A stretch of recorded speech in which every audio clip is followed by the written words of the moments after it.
Can tarot ruin your life? The simple answer is no. Tarot itself is just a tool, and like any other tool, its impact depends mostly on how you use it. With that said, there are some key points that you should pay attention to if you're reading for yourself or if someone else is reading for you. In this video, I'll briefly go over these points that you should be paying attention to and how you should avoid these red flags in order to make the best use possible of your cards or of a consultation. First, if you're reading for yourself, one thing that you need to always remember is that you're not a professional, most likely. So you shouldn't take everything that is being shown to you as some undeniable truth.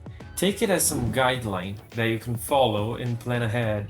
So if something goes bad, if something goes right, how it would be most interesting for you to proceed. Because one thing that is most common for people that read for themselves is that if you're not a professional, you're not going to be 100% sure of what you're reading, and fear and anxiety may take over and may cloud your judgment of what the game is actually showing to you. So if you want to keep reading for yourself, please do.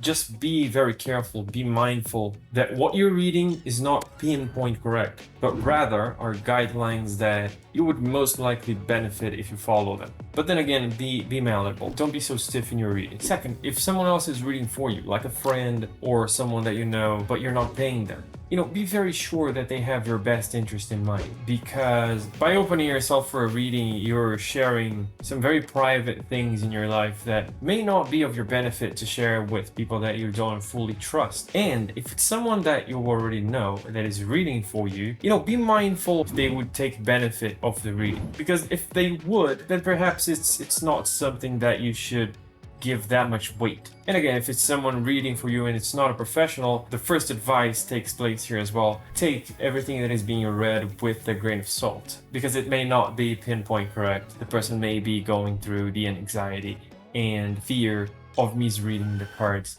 So have that in mind. Now, if you're paying someone to read for you, be wary of unqualified readers, unqualified consultants. So for the first time that you hire someone, don't go out fully trusting what they're saying. Even though we're full of people with good intention out there, we also have people with bad intention. And if you can't judge the quality of their work from the get-go, they may try to fool you to get you to pay more in other services they provide. But I will make another video talking exclusively of how to pick a good fortune teller, a good consultant for you, and how to avoid con artists and people trying to scam you. So for all of these options, there's one more thing that you should have in mind at all times when you're reading or when someone is reading for you. And that is, once you start using these type of services, of fortune tellers, right, of any type of clairvoyance, don't become obsessed with it. Because if you start consuming it too much and you start consuming it for things that don't really matter in your life, you may start feeling like you need it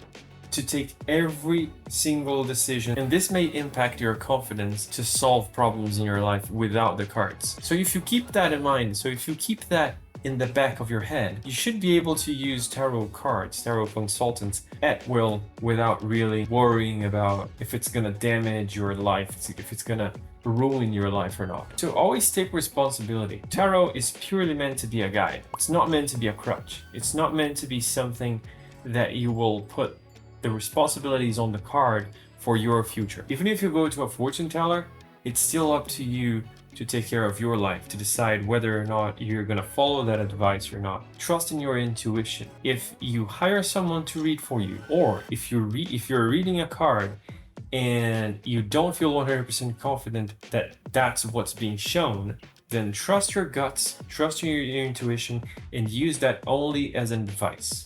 And if you're paying someone to do it and you don't trust them, and you start trusting them less and less, perhaps it's time to change the fortune teller that you're seeking. Try someone else differently to see if you like their style a little bit better. So in the end, tarot cannot ruin your life. All you have to do is take responsibility, of course, for your life, and see tarot through the most mature lens possible. And then you will be in no danger.